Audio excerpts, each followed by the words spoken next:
কিন্তু ওই পুরুষটা যখন, ওই সাহাবী যখন কবর থেকে উঠে আসবেন,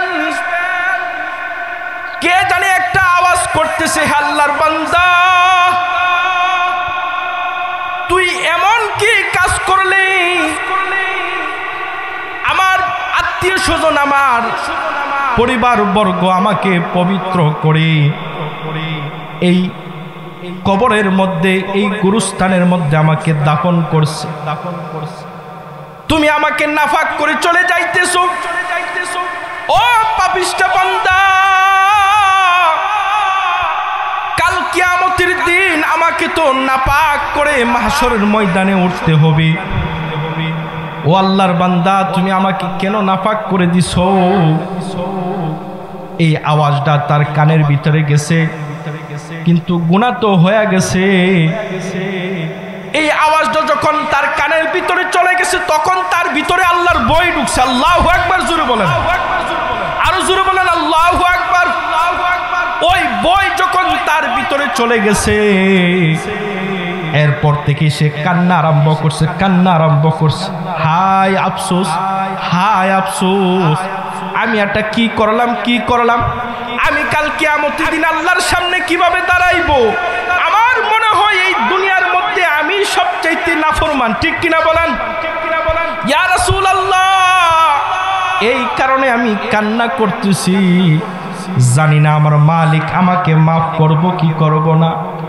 এই বিস্তারিত আলোচনা যখন আল্লাহর নবী শুনলেন, আল্লাহর নবী শোনার পর ওই সাহাবীকে বলেন, ও আমার সাহাবী, তুমি তো মারাত্মক বড় অন্যায় করে ফেলেছো, তুমি তো মারাত্মক বড় অন্যায় করে ফেলেছো।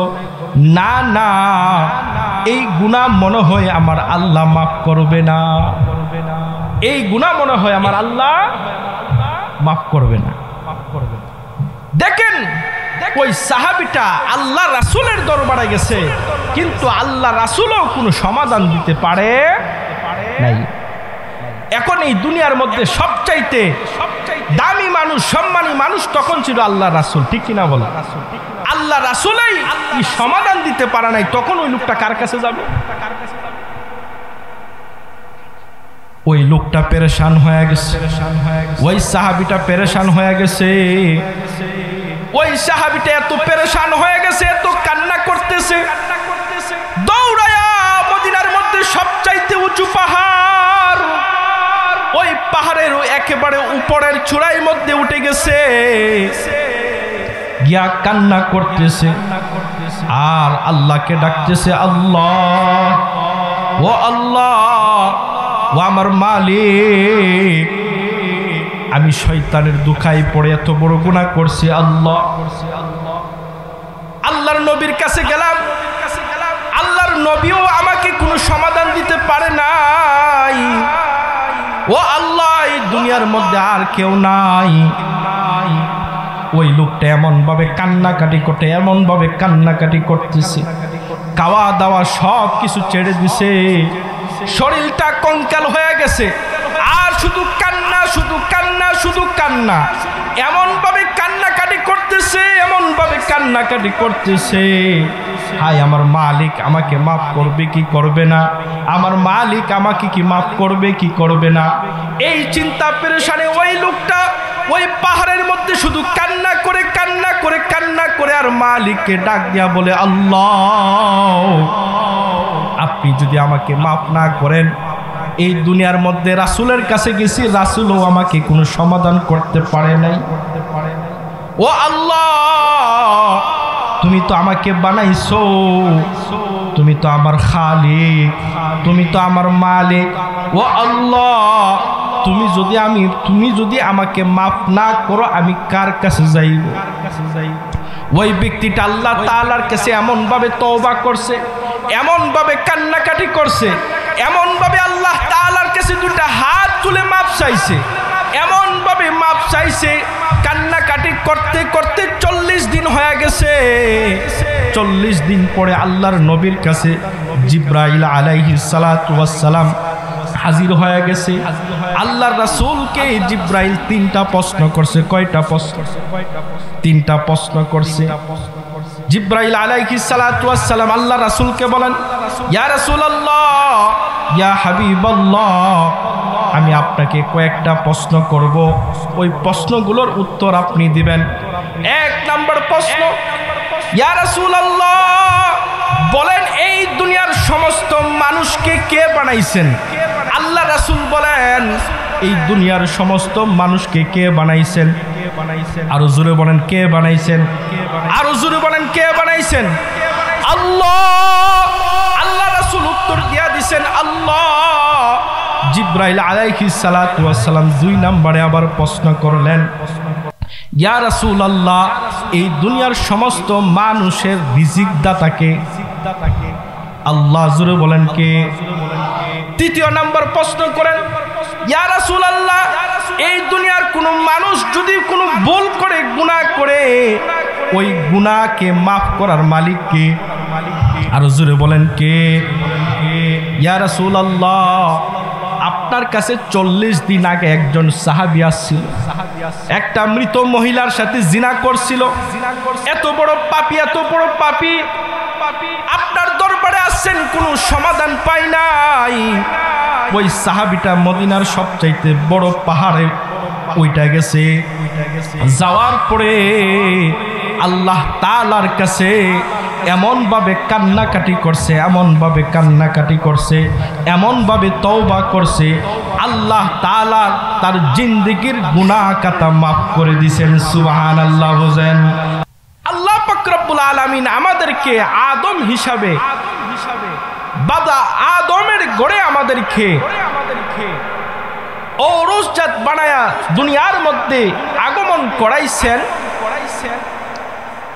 তো আমাদের চোখের দ্বারা, হাতের দ্বারা, জবানের দ্বারা, আমাদের অঙ্গ প্রত্যঙ্গ দ্বারা কোনো না কোনো দিকে কবিরা গুনাহে কাবিরা না হইল, গুনাহে সগীরা হইল হয়ে যাইতে পারে, ভুল কমে হয়ে যাইতে পারে। আমি আলেম, আমি মুফতি সাহেব, আমি শাইখুল হাদিস সাহেব, আমি ইমাম সাহেব, আমিও গ্যারান্টি দিতে পারবো না। কারণ আল্লাহ রাসূল নিজে উনি বলছেন, এই দুনিয়ার মধ্যে যত মানুষ আছে তার কিছু না কিছু গুনাহ আছে, থাকতে পারে। তবে আমাদের আকীদা হলো, যারা একমাত্র নবী রাসূল তাদের কোনো গুনাহ, আলহামদুলিল্লাহ। কিন্তু নবী রাসূল বাদে আর যত মানুষ আছে তার কিছু ভুল ত্রুটি থাকতে পারে, ঠিক কিনা বলে? তবে শয়তানের দুকায় পড়ে যদি আমি কোনো গুনাহ করে ফেলি, আল্লাহর হুকুম যদি আমি অমান্য করে ফেলি, তাহলে কি আমি এই ভুলের মধ্যে থাকব, নাকি এই ভুলটাকে কিভাবে শুদ্ধের অনুযায়ী এই আমাদের ফিকির আমাদেরকে থাকতে হবে, ঠিক কিনা বলে? আল্লাহর নবী সাল্লাল্লাহু আলাইহি ওয়াসাল্লাম বলেন, কুল্লু বনি আদম খাত্তাউন ওয়া খায়রুল খাত্তাইনা আত-তাওয়াবুন। সরকারে দু আলম নবী মুহাম্মদুর রাসূলুল্লাহ সাল্লাল্লাহু আলাইহি ওয়াসাল্লাম বলেন, এই দুনিয়ার মধ্যে যত বনি আদম আছে, সমস্ত বনি আদম কোনো না কোনো দিক থেকে তার গুনাহ আছে। এই দুনিয়ার সমস্ত বনি আদম গুনাহগার। তবে বনি আদমের মধ্যে ওই সমস্ত ব্যক্তিগুলো আল্লাহ তাআলার কাছে বেশি পছন্দনীয়, যারা শয়তানের ধোঁকায় পড়ে, শয়তানের ওয়াসওয়াসায় পড়ে আল্লাহর নাফরমানি করে ফেলে, শয়তানের ধোঁকায় পড়ে গুনাহ করে ফেলে। কিন্তু যখন গুনাহ যখন হয়ে যায়, গুনাহ হওয়ার পর সে বুঝতে পারে, আয় আল্লাহ, আমার তো ভুল হয়ে গেছে, আমার তো গুনাহ হয়ে গেছে, ও আল্লাহ, আমি তো নাফরমানি করে ফেলছি, আল্লাহ, তোমার কাছে আমি তওবা করতেছি, তোমার কাছে আমি মাপ চাইতেছি। আল্লাহ, তুমি আমাকে ক্ষমা করে দাও, তুমি আমার জীবনের ভুল থেকে তুমি ক্ষমা করে দাও। এরকম ভাবে যারা তওবা করে গুনাহ হওয়ার পর আল্লাহর নবী বলেন, এই দুনিয়ার মধ্যে এই সমস্ত মানুষগুলাই হলো আল্লাহ তাআলার কাছে সবচাইতে দামি। কোন মানুষগুলা? যারা শয়তানের ওয়াসওয়াসায় পড়ে গুনাহ করে ফেলে, গুনাহ হওয়ার পর আল্লাহ তাআলার কাছে তওবা করে, তারা হইল সবচাইতে দামি। ঠিক কিনা বলেন? কিন্তু আপনি গুনাহ করে ফেলছেন, কারণ শয়তান সে আমাদের সব সময় আমার পিছনে লেগে আছে। আমাকে কিভাবে কোন সময় একটা গুনাহ করানো যায়, সে সব সময় 24 ঘন্টা আমার পিছনে লাগা আছে। শয়তানের কাজ হলো মানুষকে কিভাবে আল্লাহ তাআলার কাছ থেকে দূরে সরানো যায়। শয়তানের কাজ হলো বনি আদমকে কিভাবে গুনাহ করানো যায়। শয়তানের কাজ হলো যে বনি আদমকে কিভাবে মানুষের কাছে নষ্ট বানানো যায়।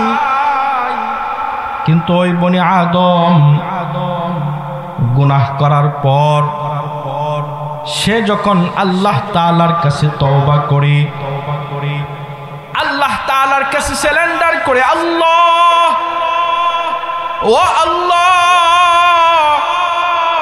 আমি তো ভুল করেছি, আমি তো তোমার হুকুম অমান্য করেছি, আমি তো গুনাহ করে ফেলেছি। আল্লাহ, তুমি যদি আমাকে মাফ না করো আমি কার কাছে যাইব? আল্লাহ, এই দুনিয়ার মানুষ,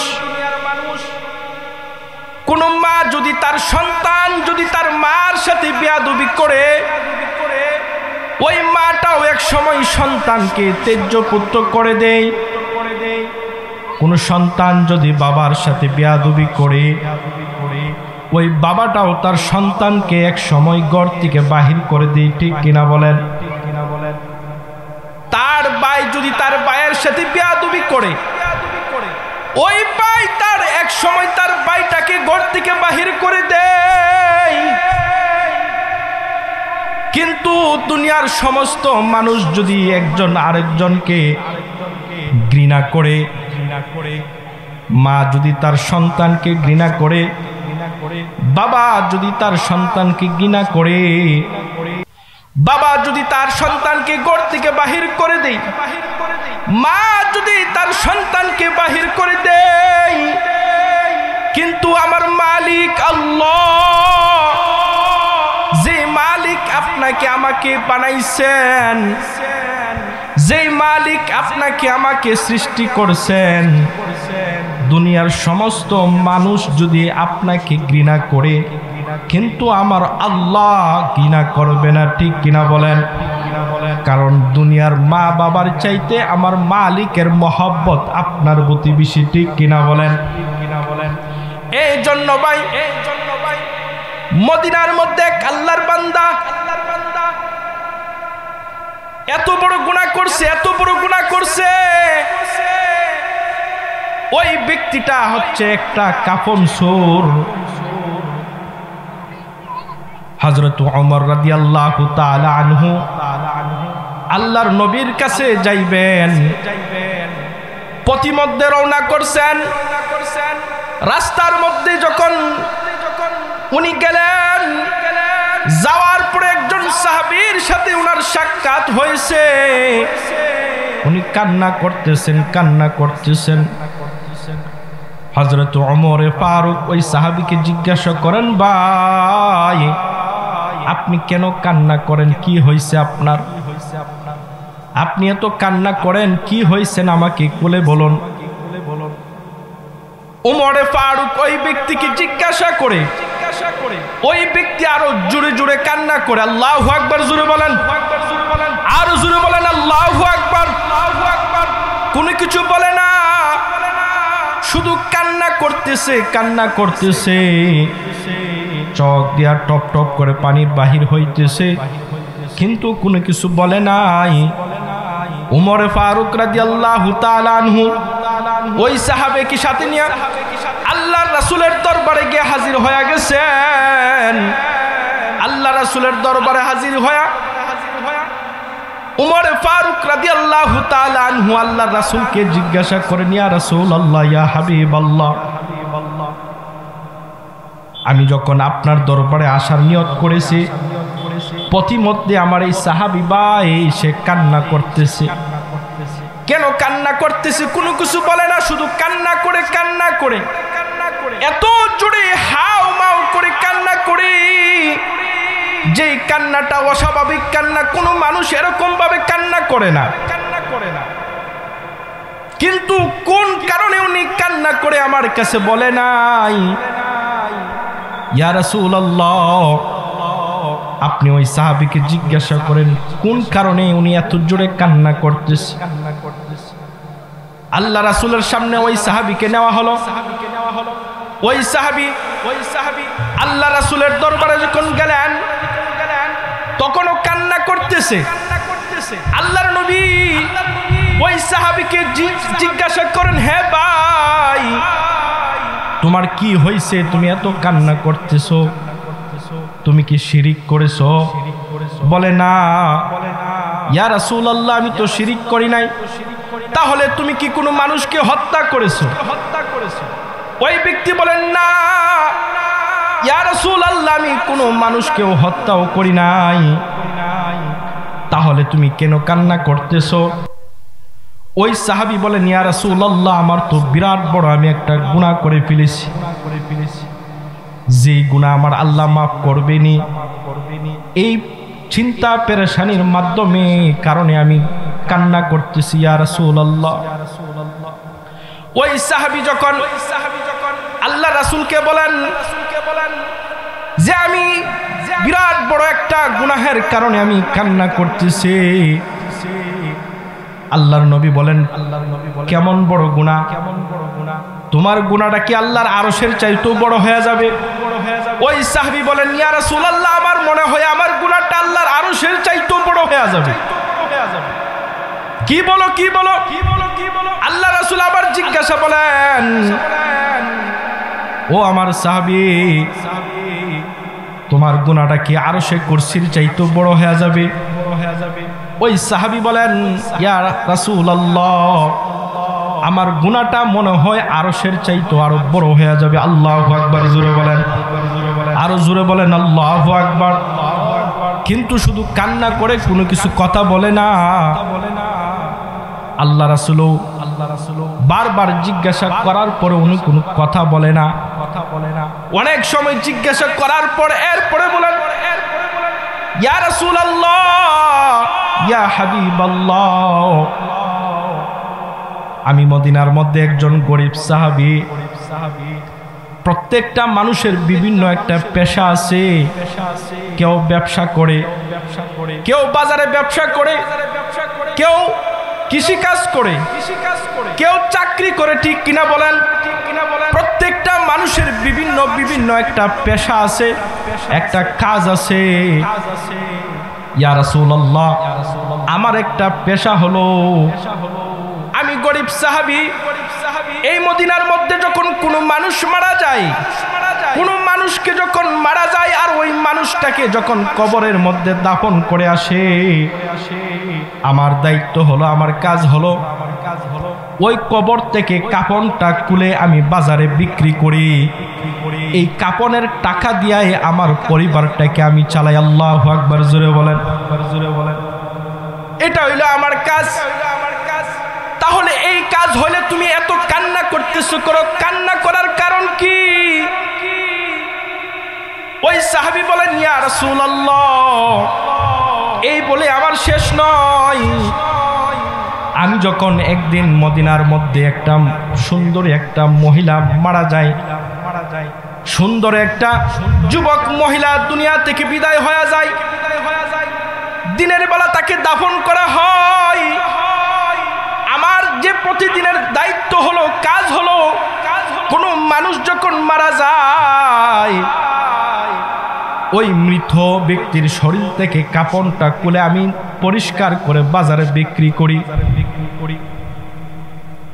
প্রতিদিনের ন্যায় আমি ওই মহিলার কবরের মধ্যে যখন গেলাম, তার কাপড়টা যখন আমি খুললাম, মদিনার মধ্যে সুন্দর একটা মহিলা ছিলেন, যার চেহারাটা কেউ পর পুরুষও দেখতে পারে নাই। এত সুন্দর মহিলা, অনেকে বলেন হুরে মদিনা। এত সুন্দর একটা মহিলা, তার শরীর থেকে যখন কাপড়টা আমি খুলি, খোলার পর যখন আমি কবর থেকে যখন আমি উপরে চলে আসব, তখন আমাকে কে জানি একটা আওয়াজ দিয়ে বলতেছে, হে আল্লাহর বান্দা, এই কবরের মধ্যে সুন্দর একটা মহিলা রাখার পর, এত সুন্দর একটা যুবতী মহিলাকে তুই একা একা পাওয়ার পর কিভাবে তুমি একা একা চলে যাইতেছো? তোমার মনের যে যৌবনের যে একটা খায়েশ আছে, ওই খায়েশটা তুমি পুরা করে ফেলো। এটাই তোমার জন্য একটা সুবর্ণ সুযোগ। নাউজুবিল্লাহ জোরে বলেন, আর জোরে বলেন নাউজুবিল্লাহ। ওই সাহাবীকে শয়তানে ওয়াসওয়াসা দিয়ে ফেলছে। শয়তানের ওয়াসায় শয়তানের ওই সাহাবীর গাড়ির মধ্যে সওয়ার করে ফেলছে। শয়তানে আক্রমণ করে ফেলছে। শয়তানে আক্রমণ করার পর ওই মৃত সুন্দরী যুবতীর সাথে ওই সাহাবী জিনা করে ফেলছে। নাউজুবিল্লাহ জোরে বলেন, আর জোরে বলেন নাউজুবিল্লাহ।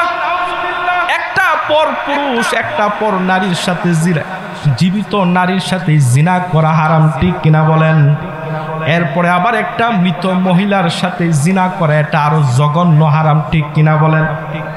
ওই সাহাবী কোন শয়তানে তারে ওয়াসওয়াসা দিছে, শয়তানে তারে ওয়াসওয়াসা দিছে, ধোঁকা দিছে, আর সেই ধোঁকার মধ্যে পড়ে গেছে। শয়তানের ধোঁকায় পড়ে সে জিনা করে ফেলছে। ও ভাই, ও মুরব্বী বাবারা, ও যুবক ভাইরা, দেখবেন আমরা অনেক সময় গুনাহ করে ফেলি, শয়তানের ধোঁকায় পড়ে গুনাহ করে ফেলি, কিন্তু গুনাহ করার পর দেখবেন তখন অনেক সময় আফসোস আসে, হাই কেনে করলাম, ঠিক কিনা? গুনাহ করার পর এরপরে আফসোস আসে, কিন্তু আগে আসে না। যখন এটার মজা স্বাদ যখন আমরা উপভোগ করে ফেলি, তখন ধিক্কার আসে, হাই কেনে করলাম, কিন্তু কাম তো হয়ে আছে, গুনাহ তো হয়ে গেছে। ওই সাহাবীটা ওই সুন্দরী যুবতী মহিলার সাথে গুনাহ করে ফেলছে, জিনা করে ফেলছে। কিন্তু ওই পুরুষটা যখন, ওই সাহাবী যখন কবর থেকে উঠে আসবেন, কে জানে একটা আওয়াজ করতেছে, হে আল্লাহর বান্দা, তুই এমন কি কাজ করলি? আমার আত্মীয় স্বজন, আমার পরিবার বর্গ আমাকে পবিত্র করে এই কবরের মধ্যে, এই গুরুস্থানের মধ্যে আমাকে দাফন করছে। তুমি আমাকে নাফাক করে চলে যাইতেছো। ও পাপিষ্ঠ বান্দা, কাল কিয়ামতের দিন আমাকে তো নাপাক করে মাহশরের ময়দানে উঠতে হবে। ও আল্লাহর বান্দা, তুমি আমাকে কেন নাপাক করে দিছো? এই আওয়াজটা তার কানের ভিতরে গেছে, কিন্তু গুনাহ তো হয়ে গেছে। এই আওয়াজটা যখন তার কানের ভিতরে চলে গেছে, তখন তার ভিতরে আল্লাহর ভয় ঢুকছে। আল্লাহু আকবার জোরে বলেন, আরো জোরে বলেন আল্লাহু আকবার। ওই ভয় যখন তার ভিতরে চলে গেছে, এরপর থেকে সে কান্না আরম্ভ করছে, কান্না আরম্ভ করছে। হায় আফসোস, হায় আফসোস, আমি এটা কি করলাম, কি করলাম? আমি কাল কিয়ামতের দিন আল্লাহর সামনে কিভাবে দাঁড়াইবো? আমার মনে হয় এই দুনিয়ার মধ্যে আমি সবচাইতে নাফরমান, ঠিক কিনা বলেন? ইয়া রাসূলুল্লাহ, এই কারণে আমি কান্না করতেছি, জানি না আমার মালিক আমাকে মাফ করব কি করব না। এই বিস্তারিত আলোচনা যখন আল্লাহর নবী শুনলেন, আল্লাহর নবী শোনার পর ওই সাহাবীকে বলেন, ও আমার সাহাবী, তুমি তো মারাত্মক বড় অন্যায় করে ফেলেছো, তুমি তো মারাত্মক বড় অন্যায় করে ফেলেছো। না না, এই গুনাহ মনে হয় আমার আল্লাহ মাফ করবে না, এই গুনাহ মনে হয় আমার আল্লাহ মাফ করবে না। দেখেন ওই সাহাবীটা আল্লাহ রাসূলের দরবারে গেছে, কিন্তু আল্লাহ রাসূলও কোনো সমাধান দিতে পারে নাই। এখন এই দুনিয়ার মধ্যে সবচাইতে দামি মানুষ, সম্মানী মানুষ তখন ছিল আল্লাহ রাসূল, ঠিক কিনা বলা? আল্লাহ রাসূলই সমাধান দিতে পারে নাই, তখন ওই লোকটা কার কাছে যাবে? ওই লোকটা পেরেশান হয়ে গেছে, ওই সাহাবীটা পেরেশান হয়ে গেছে। ওই সাহাবীটা এত পেরেশান হয়ে গেছে, এত কান্না করতেছে, দৌড়ায়া মদিনার মধ্যে সবচাইতে উঁচু পাহাড়, ওই পাহাড়ের একেবারে উপরের চূড়ার মধ্যে উঠে গেছে, গিয়া কান্না করতেছে আর আল্লাহকে ডাকতেছে, আল্লাহ, ও আল্লাহ, ও আমার মালিক, আমি শয়তানের দুখায় পড়ে এত বড় গুনাহ করছি। আল্লাহ, আল্লাহর নবীর কাছে গেলাম, আল্লাহর নবীও আমাকে কোনো সমাধান দিতে পারে নাই। ও আল্লাহ, এই দুনিয়ার মধ্যে আর কেউ নাই। ওই লোকটা এমন ভাবে কান্নাকাটি করতে, এমন ভাবে কান্নাকাটি করতেছে, খাওয়া দাওয়া সব কিছু ছেড়ে দিছে, শরীরটা কঙ্কাল হয়ে গেছে, আর শুধু কান্না, শুধু কান্না, শুধু কান্না, এমন ভাবে কান্নাকাটি করতেছে, এমন ভাবে কান্নাকাটি করতেছে।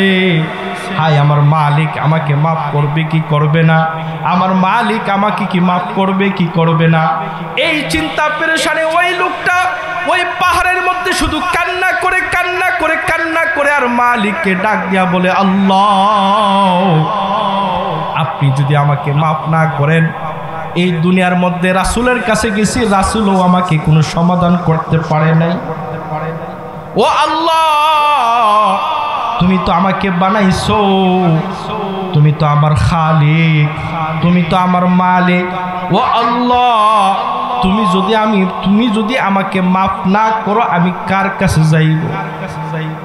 ওই ব্যক্তিটা আল্লাহ তাআলার কাছে এমন ভাবে তওবা করছে, এমন ভাবে কান্নাকাটি করছে, এমন ভাবে আল্লাহ তাআলার কাছে দুইটা হাত তুলে মাফ চাইছে, এমন ভাবে মাফ চাইছে, কান্নাকাটি করতে করতে 40 দিন হয়ে গেছে। 40 দিন পরে আল্লাহর নবীর কাছে জিবরাইল আলাইহিস সালাতু ওয়াস সালাম হাজির হয়ে গেছে। আল্লাহর রাসূলকে জিবরাইল 3টা প্রশ্ন করছে। কয়টা প্রশ্ন? 3টা প্রশ্ন করছে। জিবরাইল আলাইহিস সালাতু ওয়াস সালাম আল্লাহ রাসূলকে বলেন, ইয়া রাসূলুল্লাহ, ইয়া হাবিবাল্লাহ, আমি আপনাকে কয়েকটা প্রশ্ন করব, ওই প্রশ্নগুলোর উত্তর আপনি দিবেন। 1 নম্বর প্রশ্ন, ইয়া রাসূলুল্লাহ, বলেন এই দুনিয়ার সমস্ত মানুষকে কে বানাইছেন? আল্লাহ রাসূল বলেন, এই দুনিয়ার সমস্ত মানুষকে কে বানাইছেন? আরো জোরে বলেন, কে বানাইছেন? আরো জোরে বলেন, কে বানাইছেন? আল্লাহ।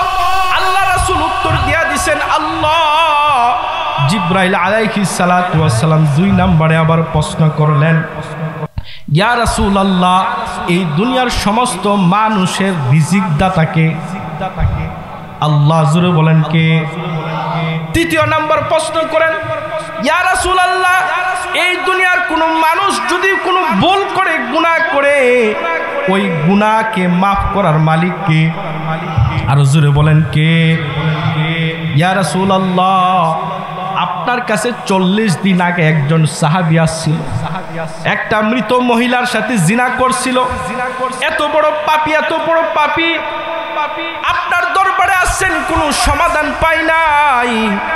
ওই সাহাবীটা মদিনার সবচাইতে বড় পাহাড়ে ওইটা গেছে, যাওয়ার পরে আল্লাহ তাআলার কাছে এমন ভাবে কান্নাকাটি করছে, এমন ভাবে কান্নাকাটি করছে, এমন ভাবে তওবা করছে, আল্লাহ তাআলা তার জিন্দেগীর গুনাহ খাতা মাফ করে দিয়েছেন। সুবহানাল্লাহ। বুঝেন? আর জোরে বলেন সুবহানাল্লাহ।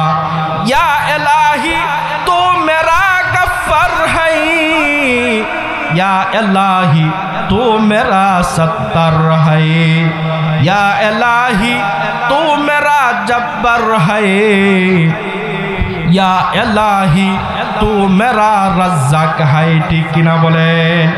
এই জন্য ভাই আল্লাহর নবী বলেন কুল্লু বনি আদম খাত্তাউন ওয়া খায়রুল খাত্তাইনাত তাওয়াবুন। এই দুনিয়ার মধ্যে সমস্ত বনি আদম গুনাহগার, গুনাহগারদের মধ্যে সবচাইতে উত্তম হলো ওই বনি আদমগুলা, ওই মানুষগুলা। এরপরে গুনাহ হয়ে গেলে দুইটা মা হাত তুলে তার মালিকের কাছে হাত তুলে তওবা করে, আল্লাহ জীবনে অনেক গুনাহ করছি, জীবনে অনেক নাফরমানি করছি। আল্লাহ তাআলা এই জন্য বলেন কুল ইয়া ইবাদিয়াল্লাযীনা আসরাফু আলা আনফুসিহিম।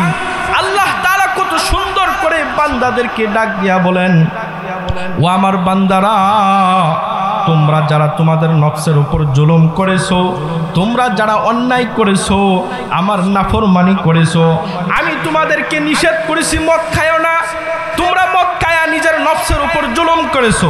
আমি তোমাদেরকে নিষেধ করেছি জিনা করিও না, তোমরা জিনা করেছো। আমি তোমাদেরকে নিষেধ করেছি অন্যের সম্পদ আত্মসাৎ করিও না, তোমরা আত্মসাৎ করে নিজের নফসের উপর জুলুম করেছো। লাদি শয়তানের দুখায় পড়ে যদি গুনাহ হয়ে যায়, আমরা আল্লাহ তাআলার কাছে কি করব? তওবা করব। করব তো ইনশাআল্লাহ। কারণ তওবার চারটা শর্ত আছে, ওই চারটা শর্ত আমরা পালন যদি করি তাহলে আমাদের তওবাটা কবুল হবে। আমরা তো অনেক সময় তওবা করি, এখন তওবা করি আর করব না, এই মাহফিল থেকে বাহির হয়ে আবার এই কাজ শুরু করি। ঠিক কিনা বলেন? তাহলে আমার তওবাটা করতে হবে এমনভাবে, চারটা শর্ত আমাকে থাকতে হবে। এই চারটা শর্ত যদি আপনার ভিতরে পাওয়া যায়, মনে করবেন আপনার তওবাটা কবুল হয়েছে। কি হয়েছে ভাই? কবুল হয়েছে। কিভাবে তওবা করতে হবে? আপনি যে গুনাহ করছেন, হ্যাঁ আপনি তো জানেন, ওই গুনার উপর লজ্জিত হইতে হবে, গুনার উপর লজ্জিত হইতে হবে। এরপরে আপনি মনে মনে ধারণা করবেন আর আল্লাহকে বলবেন, আল্লাহ যেই গুনাহ করছি ওই গুনাহ আর আমি জীবনে করব না, আর ওই গুনার উপর লজ্জিত হবেন। আর আরেকটা হলো, আপনি যদি এই দুনিয়ার মধ্যে কোনো মানুষের যদি ধন সম্পদ আত্মসাৎ করেন, একজন আরেকজনের মাল যদি আপনি আত্মসাৎ করেন, তাহলে ওই ব্যক্তিটা যদি এই দুনিয়ার মধ্যে থাকে, তাহলে তার সম্পদ তাকে ফিরাইয়া দেওয়া, তার সম্পদ ফিরাইয়া দেওয়া। আর যদি তার ওই লোকটা যদি না থাকে, তার ওয়ারিস যারা আছে, উত্তরাধিকার যারা আছে, তাদের কাছে দিয়া দিবেন। দিয়া যদি আল্লাহর কাছে তওবা করেন, তাহলে আপনার তওবাটা কবুল। আপনি আরেকজনের সম্পদ একেবারে দখল করে ফেলছেন আর মসজিদের কোণার মধ্যে আইসা একেবারে তওবা করছেন, কাম হইব? কাম হইতো। আপনি গুনাহ করতেছেন, তওবা করতেছেন, কাম হবে না। এই জন্য ভাই, হ্যাঁ আর আমি আলোচনার সামনের দিকে বাড়াইব না, অনেক উলামায়ে কেরাম আসছেন। এই জন্য ভাই, আমরা প্রত্যেকেই গুনাহগার, যে কোনো ভাবে শয়তান আমাদেরকে ধোঁকা দিতে পারে। এই জন্য গুনাহ হয়ে গেলে আমরা আল্লাহ তাআলার কাছে তওবা করব। করব তো ইনশাআল্লাহ। আল্লাহ পাক রব্বুল আলামিন আমাদের প্রত্যেককে মৃত্যুর আগে তওবা করে যেন আমরা মরতে পারি, সেই তৌফিক দান করুক। সকলে বলি আমিন।